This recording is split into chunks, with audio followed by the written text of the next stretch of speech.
Shanti Shanti Shanti Hari Om. Om Sthavakaya Cha Dharmasya Sarvadharma Swarupine Sthavakaya Cha Dharmasya Sarvadharma Swarupine Avatara Varishtaya Ramakrishna Te Namaha Asato Ma Sadgamaya Tamaso Ma Jyotirgamaya Mrityorma Mritangamaya. Om Shanti Shanti Shanti. Let us offer our salutations to Sri Ramakrishna, the embodiment of all religions, the Supreme God Incarnate, who came to establish religion universal. Let us pray to Him to lead us from the unreal to the real, to lead us from the darkness of ignorance to the light of knowledge, to lead us from death to immortality. We have been studying Gospel of Sri Ramakrishna. Today's topic I have chosen, single-minded devotion. Devotion is also one of the practices to realize the truth. But then we must know clearly what type of devotion we should cherish in our hearts.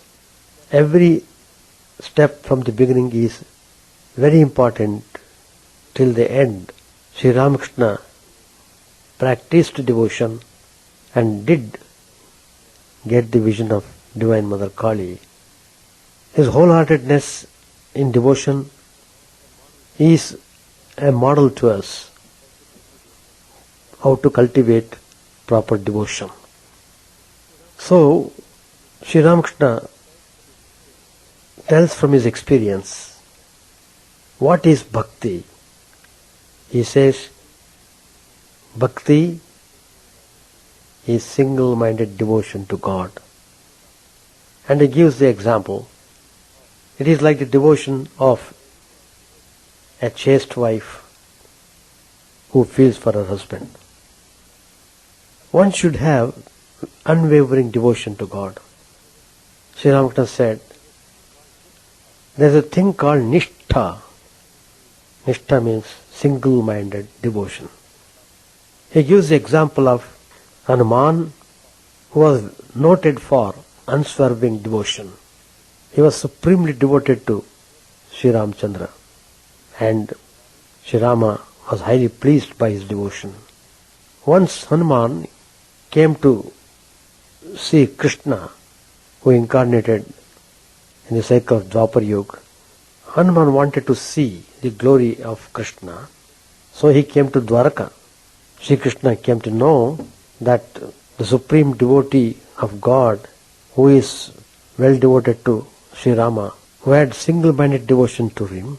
So Sri Krishna said to Rukmini, his queen, look, Hanuman is about to come any time now. He will not be satisfied unless he sees the form of Sri Rama.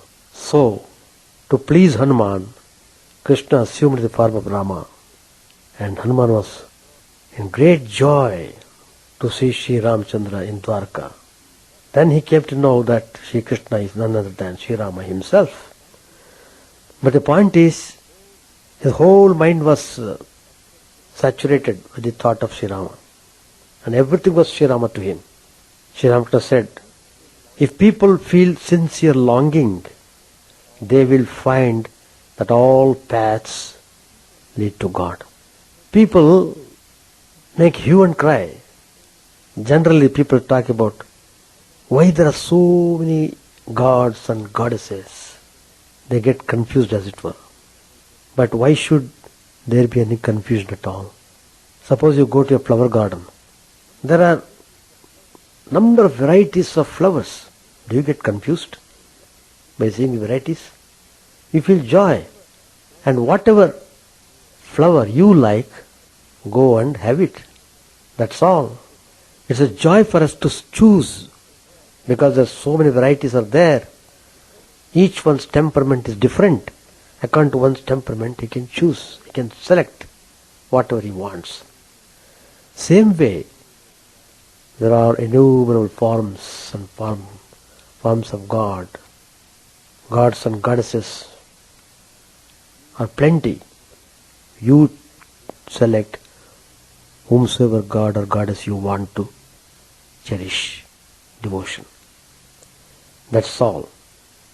That means you must have nishtha, single-minded devotion. It is also described as chaste and unswerving devotion to God. Sri Ramakrishna gives the example of a tree. It is like a tree with only one trunk shooting straight up. Promiscuous devotion is like a tree with 5 branches. And again Sri Ramakrishna gives the example of the love of gopis, the devotion of gopis towards Krishna. Such was the single-minded devotion of the gopis to Krishna. They did not care to look at anyone but the Krishna they had seen at Vrindavan. The shepherd Krishna, bedecked with a garland of yellow wild flowers and wearing a peacock feather on his crest. They wanted to see Krishna that way only. The whole mind was set on that. They visited Mathura. At the sight of Krishna at Mathura, with a turban on his head and dressed in royal robes, immediately the gopis pulled down their veils. They would not look at his face. Who is this man? They said. Should we violate our chaste love for Krishna by talking to him? The devotion of the wife to her husband is also an instance of unswerving love. She feeds her brothers-in-law as well and looks after their comforts. But she has a special relationship with her husband. Likewise, one may have that single-minded devotion to one's own religion, but one should not on that account hate other faiths. On the contrary, one should have a friendly attitude towards them. If people really understand the significance of this teaching, there should not be any violence at all in the world. Then only it proves that we are practicing religion in a right way. There is a famous episode in Srimad Ramayana where Sri Ramchandra praises his devotees for their steadfast devotion. Vibhishan had surrendered to Sri Ramchandra because he could not tolerate the behavior of his elder brother Ravan, and moreover he had kidnapped Janaki, which brought terrible crisis in Lanka. So he could not stay long anymore, so he left the place and came to Sri Ramchandra. His devotion was very great. Turning to Vibhishan, Sri Ramchandra said, "Dear friend, you have set forth an example of loyalty to truth. In face of immense adversity, against all odds, you stood behind me. As an acknowledgement of your steadfastness and devotion, I would like you to take the throne of Lanka. Rule the kingdom with honesty, justice, simplicity, and fear of God. May you and your people prosper ever hereafter." Immediately Vibhishana said, "O Lord, a devotee has no value for the riches, wealth, wine and woman. Let me serve your holy feet. Please don't burden me with this duty of a king." When Vibhishana said like this, Sri Ramchandra pacified the upsurge of these noble thoughts and said to Vibhishan, "No, you are the fit person to rule your people. They have already suffered a lot. Moreover, let me show to the world through you that my devotee can be rewarded both with love and material comfort. You will have best of both the worlds." Then Hanuman was standing with his eyes focused at the holy feet of Sri Ramchandra. He was modesty, humility and devotion personified. Sri Ramchandra turned to him and lovingly said, "O my greatest devotee, what should I offer you? Your devotion for me cannot be described in words, nor can it be compared with any other. Your superhuman efforts in locating Janaki and your great feat to bring the whole mountain to save life of Lakshman will be remembered for ages to come. Your intelligence, your strength and devotion will inspire many to worship you as their ideal God. I bless you and offer a boon that you shall have a permanent seat wherever my story is recited, heard, told, read or written. You will be known as Veera Hanuman. Whosoever takes your name, seeks your help, prays for assistance, whosoever remembers you in distress or difficulty or calamity, that person with your blessings will become free from the trouble. Therefore, you will also be known as Sankat Vimochak, waver of disaster and distress." Humbly Hanuman bowed down to Sri Ramchandra's feet and took the dust to his head. So meditation on God with true love and devotion is a means of Bhakti Yoga. It has been pointed out that Kunti's exceptional devotion to Lord Krishna was strengthened because of the affliction and distress she experienced in her life. When Lord Krishna was ready to depart to Dwarak after the Kurukshetra war, Kunti's poignant address to him reveals her awareness of his supreme nature. She is grateful for his grace that had unfailingly helped her and her family at the most needed times. The extraordinary circumstances of her life, right from the time of birth, had placed her in the most upsetting states of mind. She had to bear lifelong the harrowing experience of the consequences of testing the efficacy of the mantra that Seth Durvasa taught her when she was a mere child. Realizing that distress and trauma had helped to focus her meditation on him, she sought from Lord Krishna nothing else except the unique privilege of always thinking about him, and wished to be in the midst of difficulties, as this would be a ploy for her to meditate on him. Devotion inheres in a variety of people and manifests as different types. Child Dhruva's devotion was initiated when the natural desire for the child to sit on the father's lap was denied. On the advice of his mother, Dhruva decided to seek none else but the Supreme Being, meditating on the Lord and chanting the sacred Dwadash mantra, Om Namo Bhagavate Vasudevaya, instructed by Sayyid Narad. This little child performed a severe penance for 6 months with single-minded devotion. When he was able to visualize the image of the Lord within his consciousness, it was then that the Lord appeared before the child, gently stroked him with the conch to impart the supreme wisdom, and granted him his wish, besides offering him an everlasting supreme status.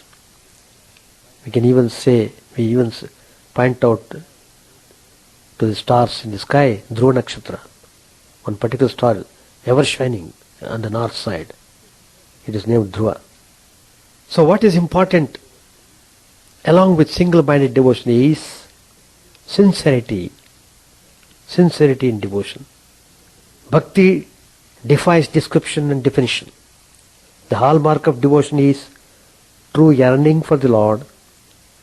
It is indeed the fact that saints deemed as avatar purushas, who show by example the path of bhakti and are able to transfer this unique experience to others, are really great.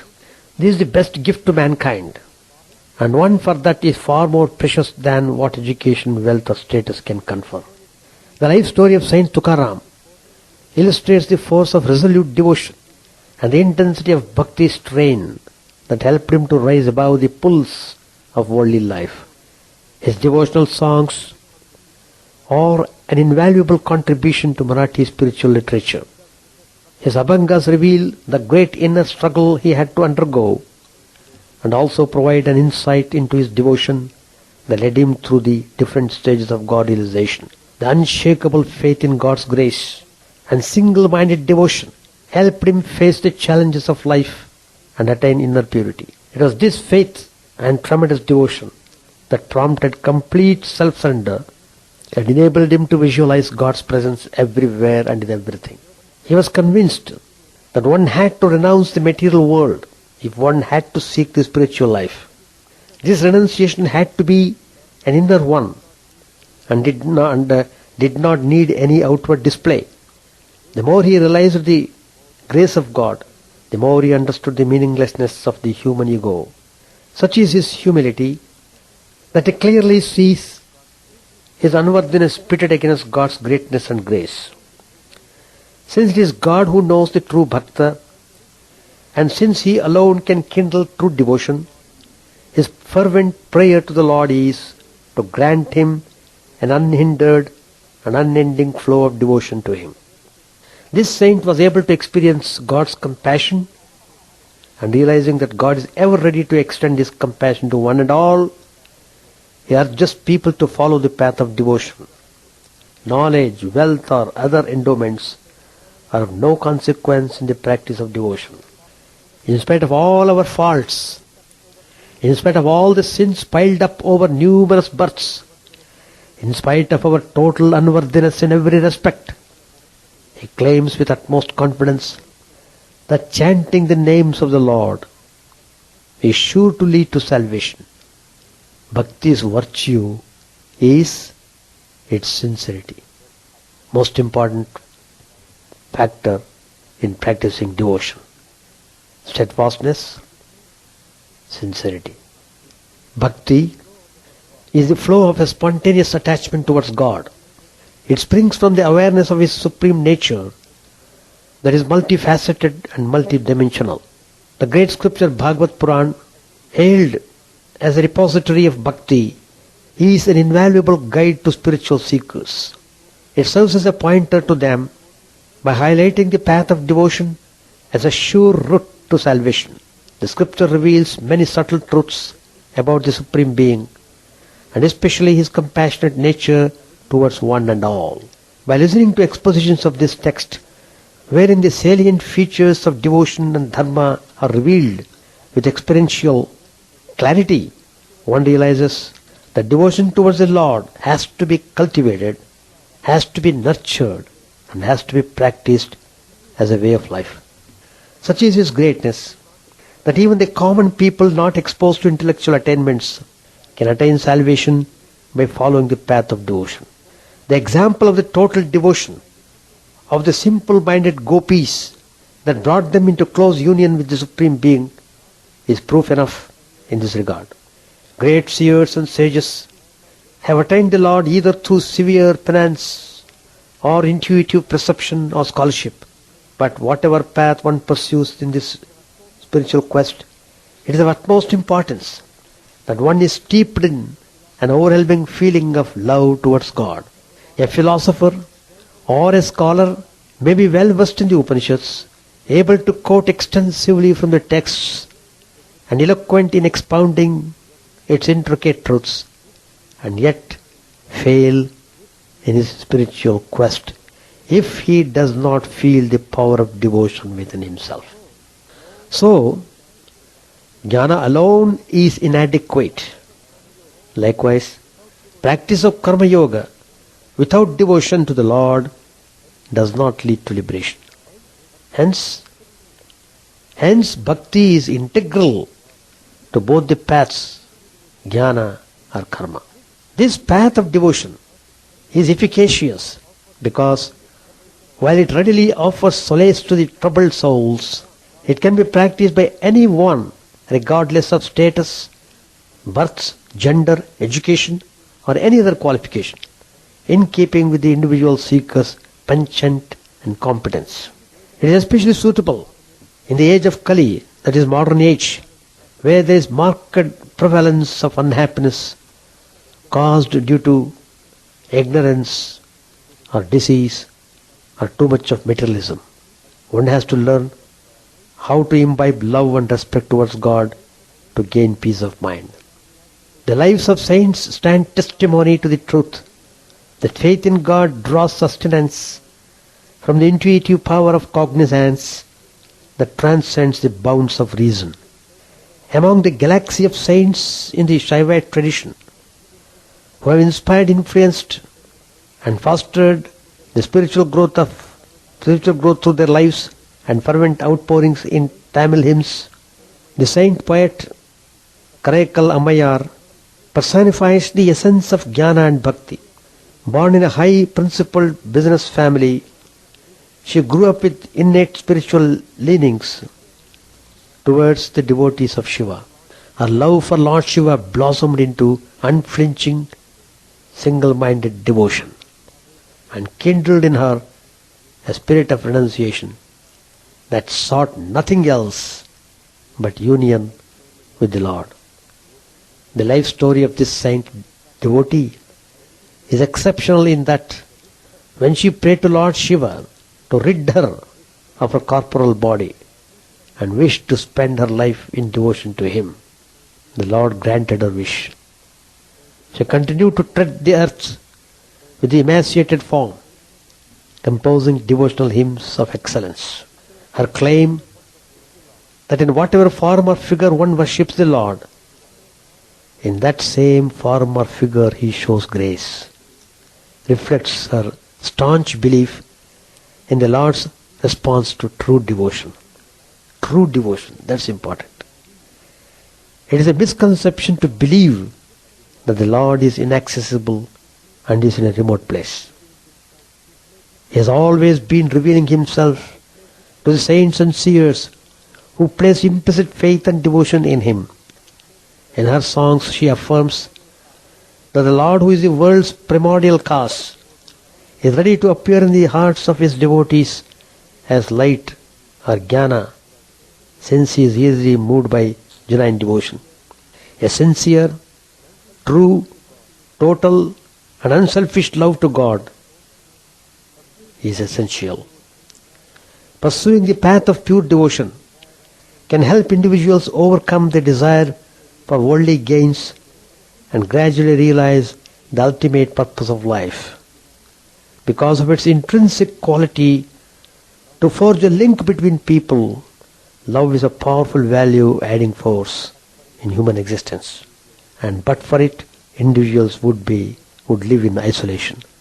Devotion is an extreme form of love. Just as love makes life meaningful, devotion to the Supreme Being that makes one realize the purpose of life and strive to attain it. The Supreme Being is the inner essence of all created beings, animate as well as inanimate. Though it is absolutely essential to recognize the truth of this Vedanta tenet, it is not that easy for ordinary human beings. One needs tremendous determination and painstaking effort even to get a smattering of this knowledge. It was after many years of rigorous practice that Sri Ramakrishna was able to see God and commune with him as a friend or a disciple. Sri Ramakrishna's teachings emphasize the role of the mind in this effort.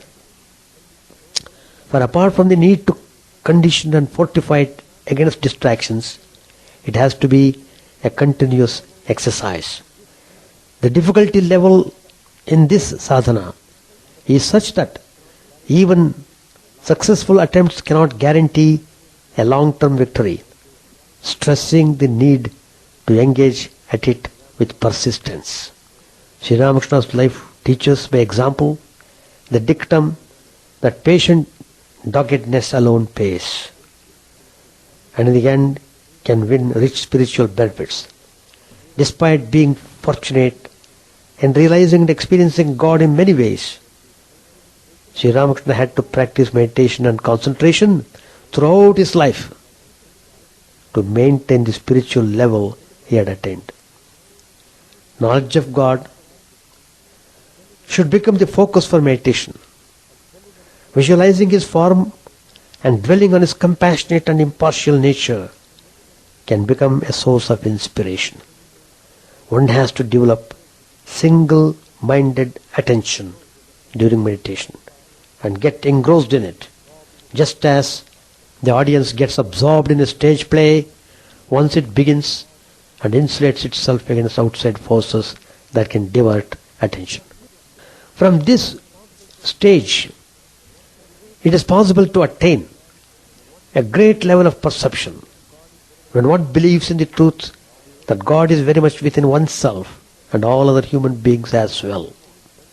To be able to see God in everyone and everywhere and alert to his ever-vigilant and all-knowing magnificence is a unique and extremely significant experience. This gives an insight into God's omniscience, omnipresence and omnipotence. Further, Sri Ramakrishna makes himself known to his ardent devotees in his own inimitable manner, thus disproving the claims of his elusiveness and distance. Human birth alone, with its unique faculties of mind, senses and emotions, offers this rare privilege of establishing an ever-vibrant relationship with the Supreme Being. An upright person's allegiance to Dharma is put to test in life situations.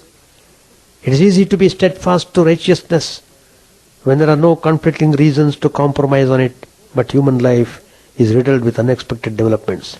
And hence, even the most resolute advocate of Dharma has to be vigilant if he wants to be faithful to it.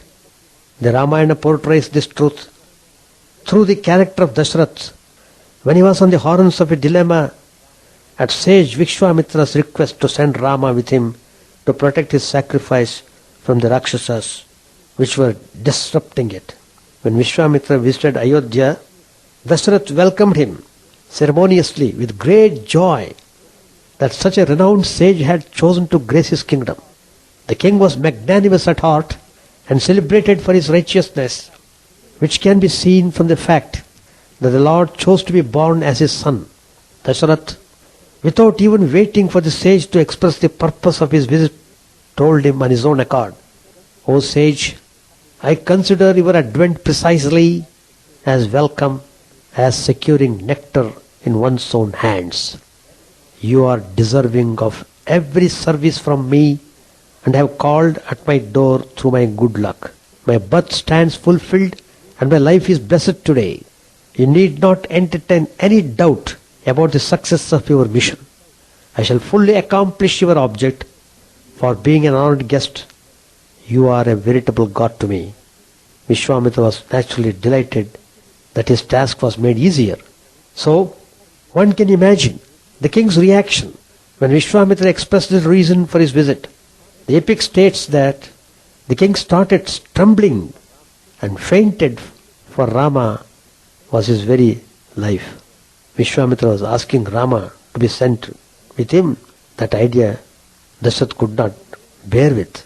He was so much identified with Rama, deeply attached to Rama. He fell unconscious.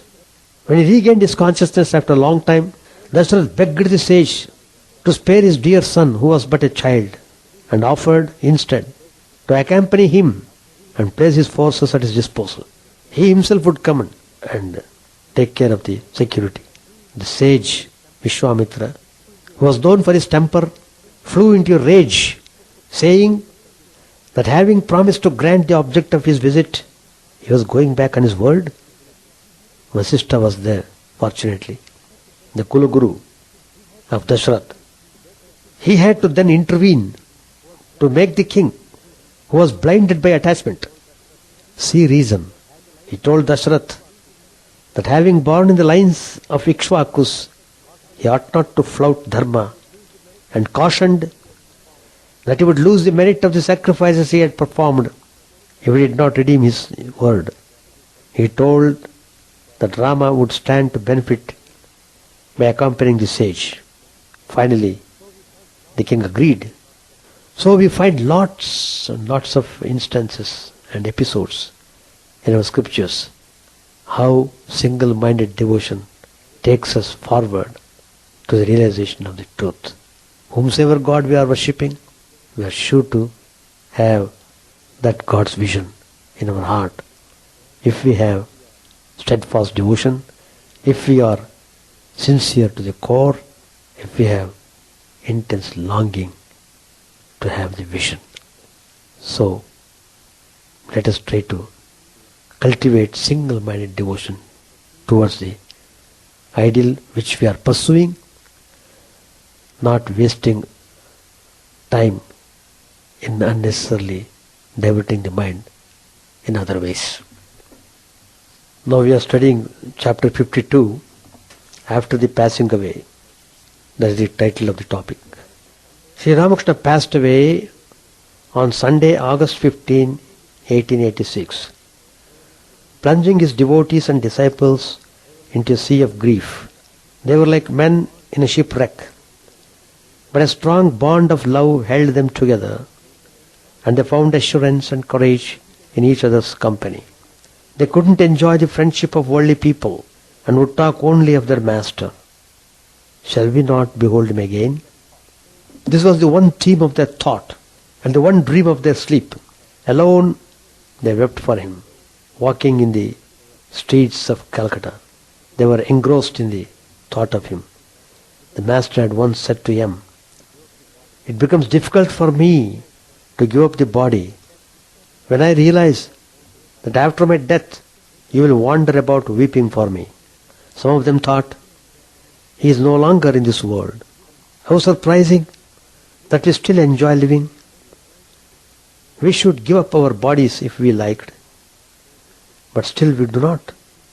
Time and again, Sri Ramakrishna had told them that God reveals himself to his devotees if they yearn for him and call on him with whole-souled devotion.